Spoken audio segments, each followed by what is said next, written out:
All right, so how do we attract more dental and chiropractor offices in town? Okay, okay, that's not the question.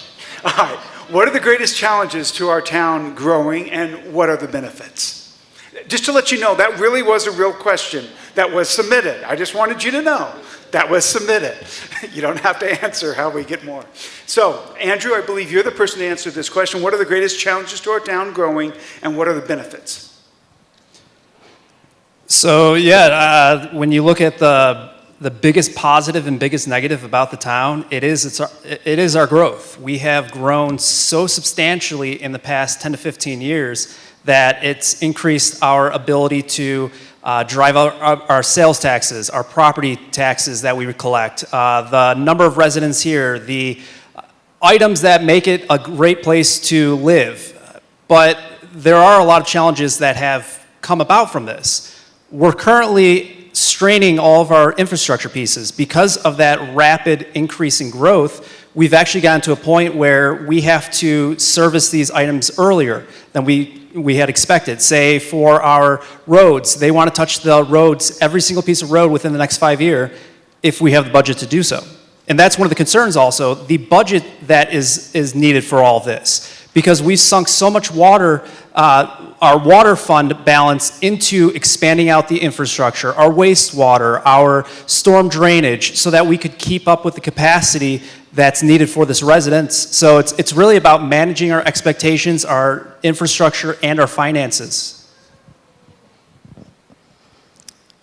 Some positives of Erie growing so rapidly is that our community is expanding, and we are enjoying services like our restaurants and our beautiful old town that we love. Some challenges are that we need to be able to support those businesses and to recruit and retain diverse new businesses as well. Infrastructure is also a challenge, making sure we can pave roads and pay for our infrastructure. So exciting that 9 Mile, Highway 7, Erie Gateway, Town Center are on the books, and those are serving as a revenue engine that drives money into the town that we're able to reinvest in town. Other ways that we can support local businesses are like through the grant program that in Old Town, by supporting Paripi and Birdhouse and making sure that we are helping those businesses reinvest and create a thriving, exciting community. Well, I think the challenge is the growth itself and managing that growth. I think we need to be strategic in how we look at building out our community or our commercial areas so that we don't completely lose the character that Erie has. Having been here for 20 years, there are things I miss, but there are new opportunities. There are new restaurants, and we have the funding available to completely redo Coal Creek Park. That's going to be a beautiful location when it's done. We're expanding the park next to the community center. Those are opportunities because of the growth. And so I just want to take part in guiding that growth with good character and working with the school district to make sure that we have the schools for our children. So I'll answer the first part. I guess we just keep giving our kids sugar and trying to pick them up all the time.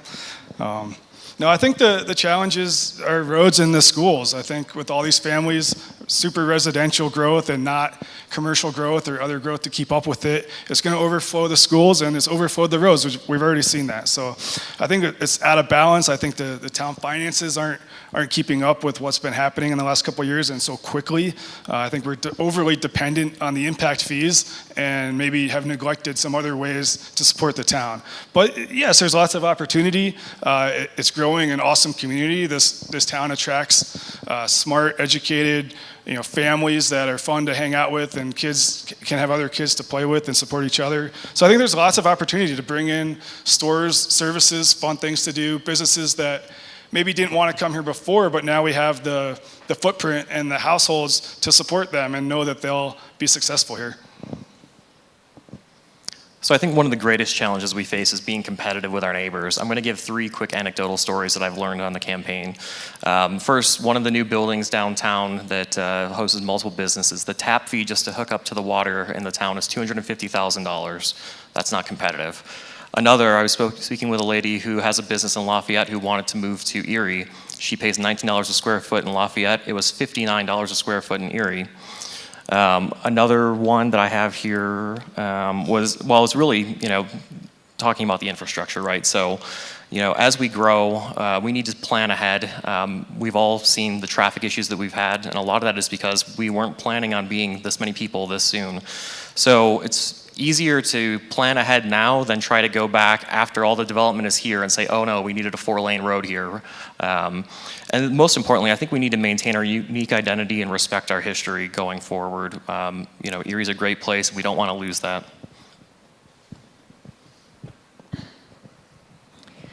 So I think we've all kind of noticed this when we move into town. I think there's a lot of people that come here because they got a great job somewhere outside of town. And then they were looking for a place that they could afford to live, and they came here and found this great quality of life. Our growth pressure is really driven by the employment centers that are outside of town. And so that's pushing our growth here, but it's been very unbalanced. And I think that's the biggest challenge that we have, is this unbalanced growth, where we have so many houses that are going up, but our businesses aren't keeping pace with the housing. And it means that it's spreading our services thin, increasing traffic as people are trying to leave town, and just making it difficult for us to kind of keep pace with that development. But there are benefits to it as well. I mean, there's definitely a potential for diverse businesses because of the growth pressure, because of all the people that live here and all the quality of life issues that we enjoy, the businesses enjoy as well. And so we have a great opportunity there as long as we make our policies friendlier to business. And it also helps the homeowners who get their foot in the door because it helps them to build equity. Thank you. So what we're experiencing are growing pains. That is not uncommon. The businesses that we have here are threefold what we had 15, 20 years ago. The types of businesses, the variety of businesses that we have just on Briggs Street in Old Town are quite different. We've seen a couple of very dear restaurants close recently, but we've also seen that in the place of Rose, we have Lucille's coming to town. So that's a representation of our business development department doing their job to attract businesses to our community, to make sure they know how many rooftops are here and paying customers that are able to support their businesses. Pinocchio's is working a plan to go where Miners Tavern was. So I miss the Buffalo Burger at Miners Tavern also, but the building is vacant. And so Pinocchio's is exploring an option to move into that location. So as we have attrition with businesses, we have opportunity for us to bring new options to town. And so I think that with that growth, we just have to stay focused and remain a community and patronize the businesses locally first. Thank you. To me, the biggest challenge right now is that we have a number of public facilities like Town Hall, the Police Station, the Public Works Department, and the Rec Center that are all at capacity. And in order to expand those buildings, that's going to cost tens of millions of dollars. The benefits in the growth that we've seen is that more than any time in my time as trustee in the last 4 years, that growth is coming at a very balanced way. That in addition to the residential development, we're getting a really healthy amount of commercial business into town, with Lowe's and King Soopers as a second location at 9 Mile, with the plans that we have at Town Center. We stand to be in a really good position. We have one of the healthiest general fund balances of any neighboring municipality. So in terms of doing a really good job in managing our finances, we're doing a very good job there, but we still have some tens of millions of dollars, big public projects to take on and make sure that we're doing them right, and we're doing right for Town Hall so people can come to work there and service our community properly.